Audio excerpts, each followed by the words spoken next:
Menembus 10 besar dan lolos ke Q2 tentunya bukan aji mumpung guys. Ada sentuhan skill yang adaptif dan ngotot dari pebalap merah putih ini. Veda jelas membuktikan satu hal setelah sesi latihan bebas pertama selesai.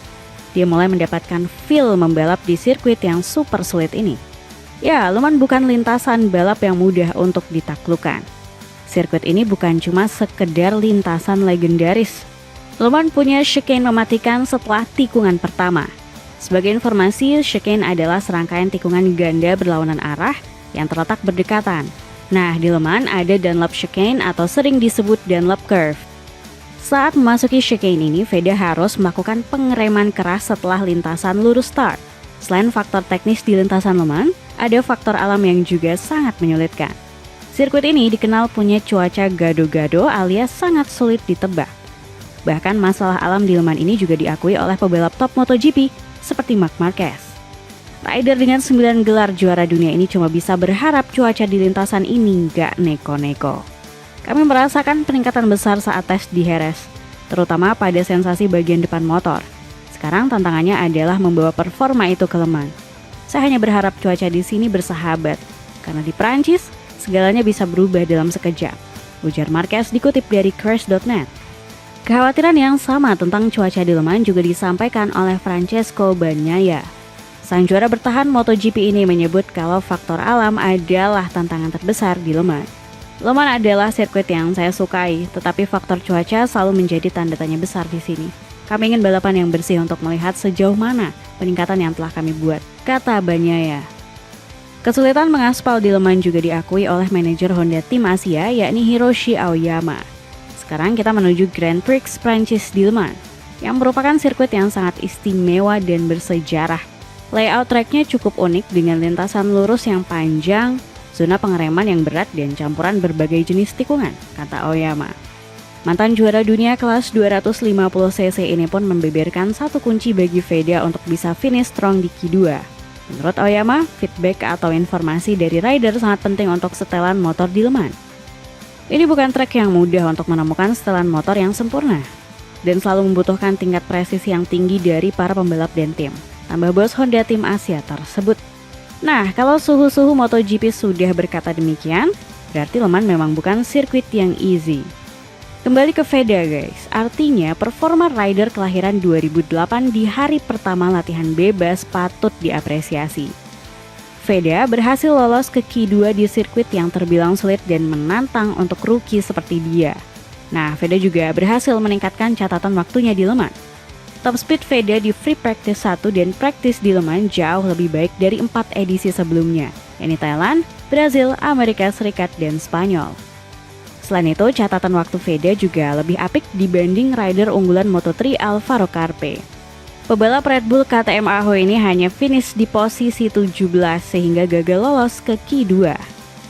Padahal Carpe sempat mencatatkan waktu tercepat di FP1 lewat 1 menit 41,252 detik. Tentu performa Veda yang bisa mengungguli sederet rider top Moto3 sangat membanggakan. Sekarang usai berhasil lolos ke Q2, kita tinggal berharap Veda bisa tampil lebih maksimal nanti di sesi kualifikasi.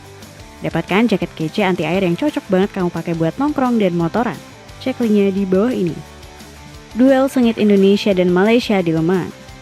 Balapan di lintasan Le Mans bakal semakin seru karena bumbu rivalitas Indonesia dan Malaysia.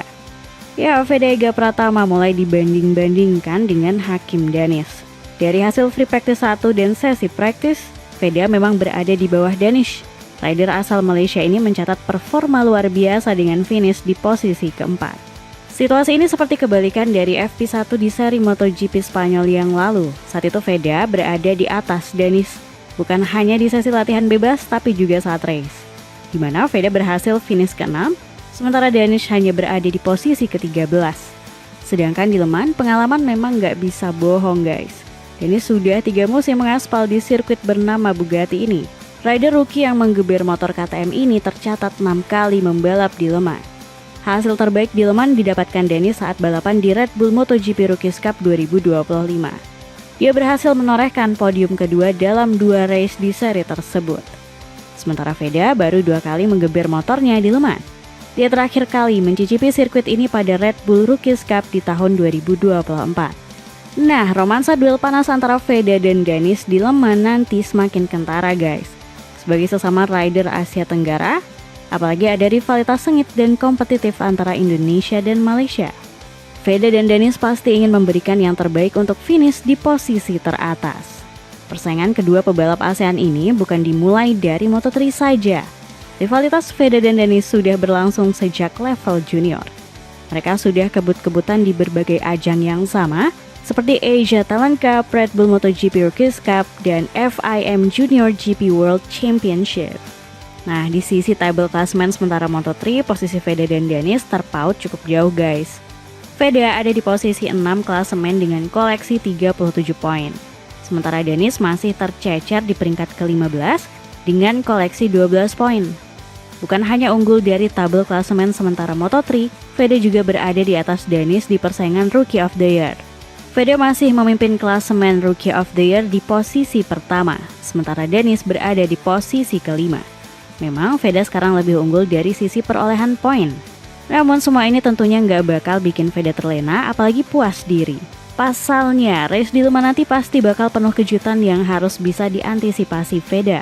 Nah, bukan cuma Veda dan Danis yang ingin tampil habis-habisan di Le Mans. Masing-masing tim kedua rider ini juga ingin memberikan yang terbaik demi mendukung Veda dan Danis. Legenda MotoGP Malaysia, Zulfahmi Hairudin berharap Danis bisa tampil impresif di race di Le Mans. Demi mewujudkan hal tersebut, Zulfahmi yang pernah membalap di kelas 125cc ini turun gunung untuk membantu Danis. Fokus kami adalah untuk melanjutkan kemajuan positif yang telah ditunjukkan Danis, terutama dari putaran sebelumnya di Jerez, tutur Zulfahmi.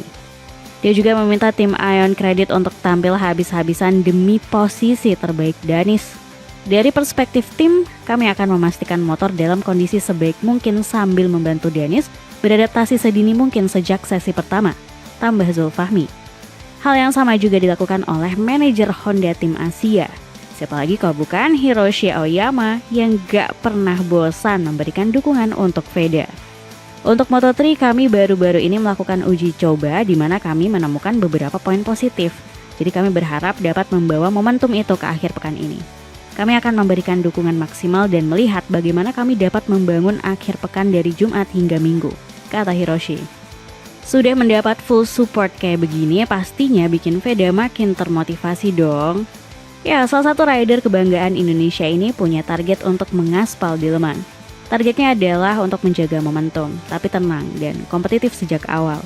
Jika kita melakukan semuanya dengan benar, saya percaya kita dapat kembali berjuang untuk hasil yang kuat dan terus meningkatkan diri selangkah demi selangkah, kata Veda. Dapatkan sneakers premium cuma 100 ribuan dari Fed. Cek link di bawah ini.